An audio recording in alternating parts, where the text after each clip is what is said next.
So there's a massive amount of insights coming from this.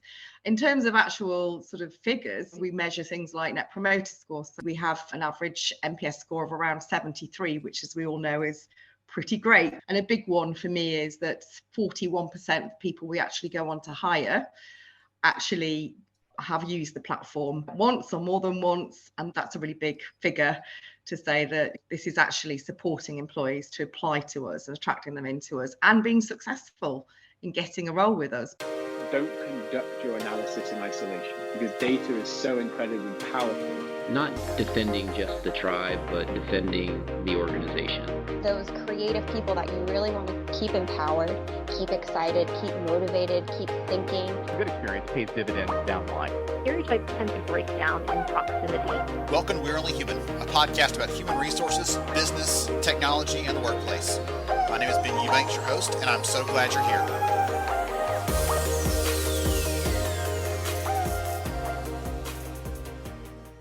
Hey everyone, it's Ben Eubanks, host of We're Only Human, and I'm so glad you're here with us for another amazing conversation with one of the talent and HR leaders that we get to talk to on a regular basis. Today, I'm so excited to have Lisa here with me from Coca Cola Europacific Partners. We had a chance last year to meet, doing a webinar together jointly, and I was so excited to hear her share some of the stories, some of the things that they are doing when it comes to interacting with and supporting the candidates that are looking for work at the company. And so I asked her to join me today to talk through some of the things that she's seen over her incredible careers in HR and now a talent leader, but also some of the other things that they're doing. But before we get to some of that, Lisa, welcome. I'm so glad you're here. Oh, thanks. Thanks for that wonderful welcome as well. And really nice to be on this program. And hi, everyone out there. Hopefully we can have a really good discussion today and share some of my stories and hopefully inspire some others as well. Absolutely. So before we started recording a minute ago, one of the things you told me is, and I didn't realize it looking at your bio there on LinkedIn, but you spent a lot of time in HR, and yes, for whatever reason, in the middle of the pandemic is the moment you switched over into talent acquisition. Talk a little bit about yourself and some of your career and what you do now. Yeah, absolutely. So I've worked for Coca Cola Europacific Partners in various guises for about 18 years now. Prior to that, financial services, again in human resources. So not just 18 years experience, Ben, it goes way back further than that. What I do at the moment and what I've been doing for the last couple of years is I head up the talent acquisition team for GB. I'm part of a global community of talent acquisition practitioners in our organization, but we're very much integrated with the people and culture function across talents and business partnering. And that's what I used to do before I came into talent acquisition at this very interesting time in talent acquisition life. If you're going to pick a time to jump in, pick a time when you can't find a person no matter what you do, right? And no matter how hard we try, it's impossible to find people. There's a shortage everywhere. Oh, goodness. It's like trial by fire. I know. And absolutely. We were talking about this before, because me leaping into talent acquisition at that precise time has really tested my ability to think outside the box. I think that's what's made it interesting. I know it's been tough and challenging out there, but hopefully we can talk about some of the things that we've been doing at Coca Cola Europacific Partners around talent today. Absolutely. That's a perfect lead in. So one of the things that I've heard you talk about before is this program that y'all have where you allow employee champions to interact with candidates during the hiring process, during the process of them going through as a candidate. I'd love to hear you talk a little bit about that program, what it looks like, just because it was the first time I ever heard anyone really define and describe this in such a way. And I was so excited when you were sharing it, because I'm thinking about the impact this probably has on the candidates and how it feels to be an employee, and on the giving side of this, essentially sharing their stories and such. So talk about that a little bit, if you don't mind. Yeah, and I'll go back away actually, because we call it our Insiders program, Ben, and it's a program that's made up of some really committed, really passionate employees of ours. So they're real, authentic employees. They're from all over our business, from different functions and different roles. And their job is to, if you like, help our future candidates, potential candidates, maybe candidates who are just looking at a new employer and want to check employer is right for them, with any questions they have. And that could be about anything. That could be very operational, like how many days do you work a week? How many hours do you work? And it could be a lot more deep in terms of what's the values of the organization? What are some of the things that you stay in the organization for? What do you get out of being in this organization? And we know these are all things that candidates really want to get to grips with in choosing their next organisation, that we're all in competition for candidates in the market. So a real advantage to us, and very much in line with our hoping to be more authentic in our branding, which comes from helping to have ambassadors to employees who can actually tell the story as it really is. We don't ask them to tell anything other than the truth and put their personal slant on that. That sounds scary to me a little bit. So how do you get people over that hump of, well, wait a minute, this is scripted, they don't have a template they have to respond to? How do you get leaders comfortable with the idea that these employees are out there speaking and even in some small way on behalf of the company and what it's like working there? So it's an interesting one, isn't it? It's that trust, isn't it, in the organisation, and that trust has to run through the complete culture of the organisation. So we do ask for volunteers, so those people who want to put themselves forward and want to talk about their experience of the organisation. So you are going to get more engaged employees, perhaps who have a passion for talking about certain topics from the company. We've got a lot of people, for example, who love to talk about how we are building our inclusion and diversity and equity in the organisation and want to be part of that and want to encourage candidates who may not have thought that they should be working for a large FMCG company to come and work for us. So different passion points. And also we do some training with our employee ambassadors, which is all about storytelling. So it's all about giving the best experience for candidates, giving, some personal stories of your own, bringing it to life a little bit, and not having to say everything's absolutely perfect. Sometimes having to say, listen, there are challenges, but this is the sort of thing you can do to get support around those challenges, giving the real life situation. That really helps us both in attracting people that perhaps wouldn't have thought that they work for a large FMCG organisation with a very visible name, and also helps candidates to see whether it's the right place for them to work as well, which is pretty key. So what does this look like on the candidate side? So are they asking questions? Is this like chat based? Are there videos coming back from the employees? Talk about the format a little bit, because I believe you shared a video of one of the employees answering a question from someone else. I thought that was, as you said, authentic, right? It's their words, literally their words, their voice, their inflection, how they're talking about their own experiences there. Yeah. So originally we started very much as chats function. So you can put your question in, you can put it anonymously, you can give your name as a candidate. And what we do is we have different profiles for our different insiders, and it gives the opportunity for the candidate to choose who they want to speak to. They might have a personal affiliation to someone, they might be interested in that person's area of work, and that insider then gets that question and can respond through a chat function. And as I tell those nice authentic stories that come up through that.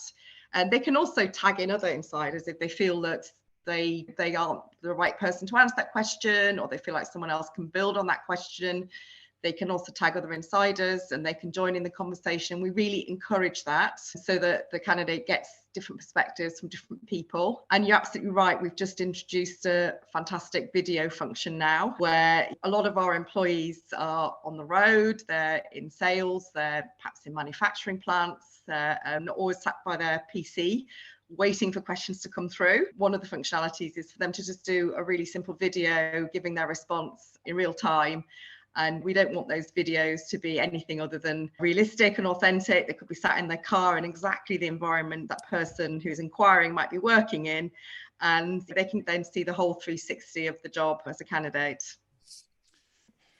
I think about that from their perspective, they can start to see themselves and visualize themselves in that role in the company, right? When some of those other things are there. It reminds me, we did a piece of research a couple of years ago around the kind of content that candidates want to see during the hiring process. Okay, this was probably 5-6 years ago, and we gave them different choices. And what's interesting to me is we, as talent leaders, I'll admit to this because I had to approve the budget on this one time. We spend a lot of time and money and energy on getting the very perfect corporate culture video that goes on the careers page, right? We spend all this effort making sure that's polished and beautiful. When we ask candidates, that's at the bottom of the list of what they want to see.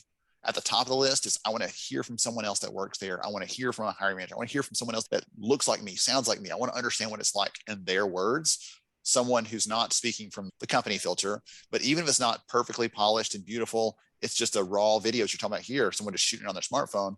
Even that they prefer because they feel like they're getting the authenticity. We keep coming back to that word, but they feel like it's the real truth of what's happening. And even if it's not perfect, no workplace is perfect. I haven't found it yet. Even in spite of that, they appreciate knowing the truth so they can make a more informed decision when it comes to applying or not.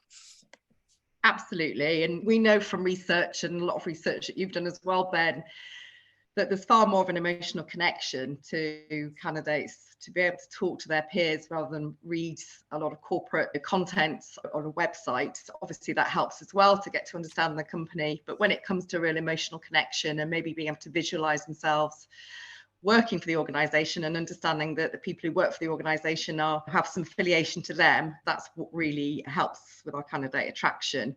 And like I say, also helping candidates to see whether it's the right place for them, because it's a two-way process, this whole hiring process. Absolutely. I didn't think about that, but that was one of the reasons we saw in our data last year around ghosting. Candidates told us the reason that they apply and then kind of disappear is because they find out, hey, this really wasn't the company for me or the job for me. And so sharing those things with them on the very front end helps make sure you don't get two conversations deep and they find out, oh, wait a minute, that's not what I thought it was, I'm out.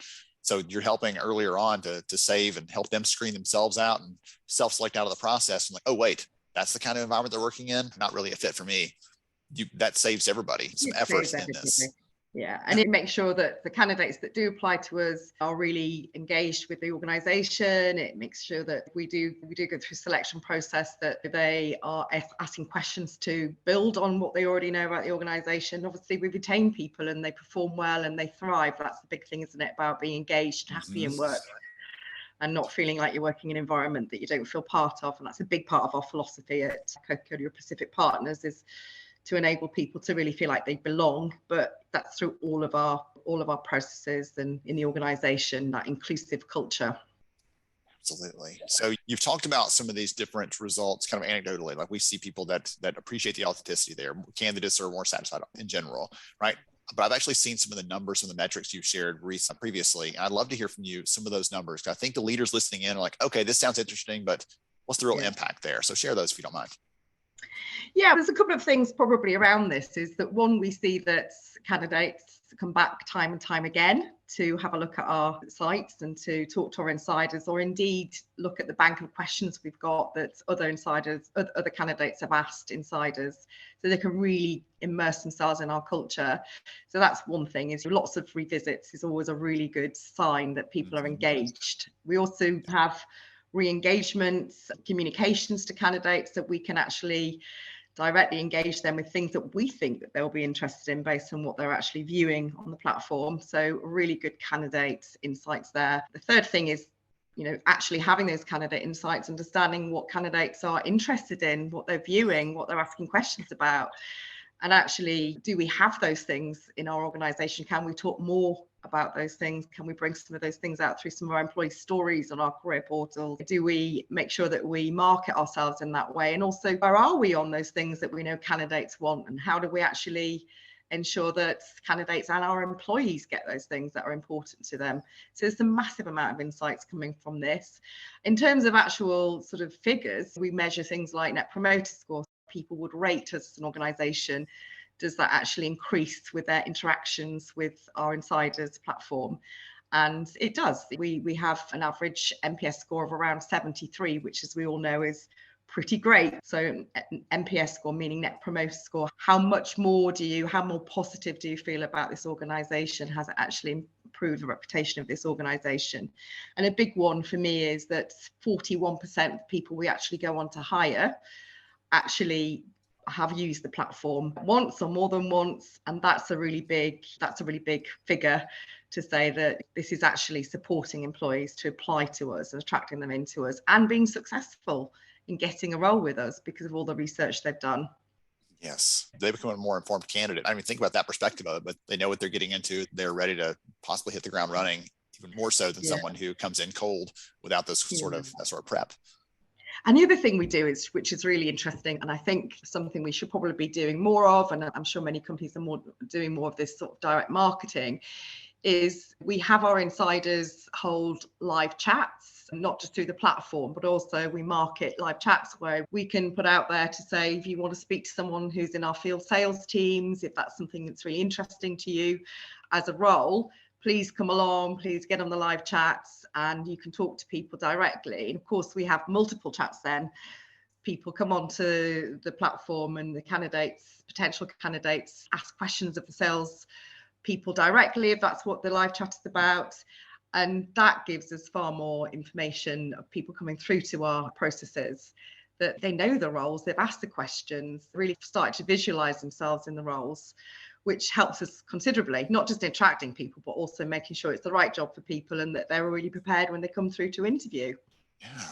It's like an AMA, or Ask Me Anything kind of session where people Ask Me Anything session, yeah. And you get all sorts of things. Again, you get the very operational right through to the real value driven. What's the philosophy on this? What do you do around development? What's all of the things that we know candidates are interested in joining a new organization. That's one of the things you said a minute ago that I want to come back to really quickly for everybody listening into this, because that's something I think that's especially important. These conversations that we're talking about are happening already, right? Either the candidate doesn't ask them at all, they're happening in their head, or they're having a conversation with a hiring manager or recruiter one-on-one, and that disappears into the ether. And we can't track it. We don't understand it. We can't report on it. We don't know what questions come up over and over again, because we don't have that sort of clarity across the board. And what I love about what you're talking about here is we can see, hey, we've had 12 candidates in the last 2 weeks ask about our policy on this. Is there something that's changed? Or what's going on right now where that's a big priority? Do we need to make sure we have something on the careers page that talks about that to address their issue right up front? Or how else do the hiring managers need to be trained to address this, or whatever else, right? So you start to see what those themes are and can pick up on those and respond to those, versus having to recreate the wheel all over again every time when a hiring manager gets asked that question. Like, oh, what is our philosophy on this thing? Whatever else is happening, if you're able to actually keep track of that stuff, I think that's a really good call out there. For us in talent acquisition, we know that understanding the market, understanding our candidates has got to be one of the biggest things for us to focus on in terms of engaging candidates, but also in terms of making sure that we retain employees and they're happy, engaged employees. Yeah, absolutely. It's a full life cycle, isn't it? We can see what people are viewing. We can see what they're interested in. We can see what questions are coming up. We also have employee generated content, or what we call our employee stories, as well on our website. And we can adapt and adjust quite quickly what we're actually talking about on our websites and what we're actually asking employees to tell stories about, those authentic stories we're talking about. So it really is a complete life cycle that supports that insights you just wouldn't get ordinarily. So we've talked all through this program, and I think for probably many of you listening in are like I was when you heard this, because it just unlocks all these ideas. You start thinking about what this is like and how this would inform your processes, everything else. So that's been so wonderful. I want to take a step back a little bit and ask you a question just more broadly, right? You've been in this for a couple of years now in the TA world. You've been in HR for quite some time. I think you said you're nearing that 20 plus range where you stop counting after that, right? So you've been in the field for quite a while. So what advice, what recommendations would you have? I think we've talked about some important themes in the conversation. So you may want to double down on one of those. Hey, just be authentic, be yourself. Don't be afraid to let your people speak up. Or it could be something else we haven't talked about yet. But I'd love to hear from you if you have a piece of advice or recommendation for your peers who are in the space who are also doing the good work that you're doing. Yeah, I think a little bit of what we've talked about is just ensuring that you've really focused on candidate experience and put yourself in the shoes of the candidates in whatever we do. It's that whole process of understanding what candidates are wanting from an employer. And that also informs what we should be providing for our employees. So it's not just a candidate insight, it's also employee insights. I would say as well, some of the things that I've seen over my very decades of working in HR and now in talent acquisition is talent management isn't about focusing on those who are high potential or those who are identified as such. Talent management is a strategic priority to focus on the full workforce and to bring that human element to it, to actually be cognizant of the fact that people at different stages of their work cycle, life cycle, will want different things from their career, and be very tuned into that and make sure that we individualize the processes. So some big things that I've seen, certainly over the last 20 years of being a practitioner in human resources, of very much a focus away from a career has to be one thing. It can be many things to many different people. And it's so important to bring the elements through integrated practices, through the development that's available. One of the big things that we're actually looking at doing at the moment, Ben, and we've just rolled this out in Coca Cola Europacific Partners, is taking that a step further, where we've actually integrated a career hub, which supports individuals to be able to explore what their ambitions and aspirations might be, whatever they are, whether they be lateral, whether they're staying in the role and developing the role, whether they want to take a promotional move. and very much try and match their expectations to what is available in our organisation. So suggest particular career options for them. It might not even be in the same function. We're very much looking at skills-based talent management now. So what can you transfer from one job to another through networks, and suggesting networks to them, and also through development programs. So really enabling what we talk about a lot, enabling that person to take charge of their own career, but giving them the tools to do that. And that's really exciting for me, and certainly from a talent acquisition point of view as well, because what that means is we also get to understand what the internal talent is, right? And we can also do we are far more integrated in being able to search for the talent that we need within an organization, and look at it far more from a skills-based rather than a role-based talent management. Excellent. For the audience out there, if you missed episode 151 with Kelby Tansey from Southwest Airlines, some of that stuff that you're talking about there, Lisa, at the end around how do we make these sort of opportunities? We're making it very visible outside. How to make sure it's visible inside too to our other people. That episode is all about that. So for those of you listening in, I'll make sure that's in the show notes as well. And speaking of the show notes, Lisa, if you're okay with it, I'd love to grab your LinkedIn link and throw that in the show notes so people can follow you, can just stay up to date on you, if that's okay with you after the episode. That's absolutely fine, Ben. Yeah. I'd love to hear from people, and obviously keep learning, because there's so much going on, right? We don't stand still. Yes, absolutely. Oh, goodness. This has been so much fun. I've learned a lot. Even though I've heard you share some of these things, I still learned a lot from this conversation. I know the audience has enjoyed it as well. Lisa, thank you so much for being generous with your time. I really appreciate it. Thanks, Ben. Absolutely. To everybody else out there, take good notes. As always, put these things into practice, and we'll catch you again next time on We Are Only Human. Thank you so much for joining me on the show today. I'm honored to have you as a listener. If you enjoyed this episode, please take 10 seconds to rate it at iTunes, Stitcher, or wherever you listen to your podcast. Also, if you know a friend that could benefit from today's conversation, please pass it their way. After all, a rising tide lifts all ships. To see show notes, sponsor information, and our full show archives, visit onlyhumanshow.com.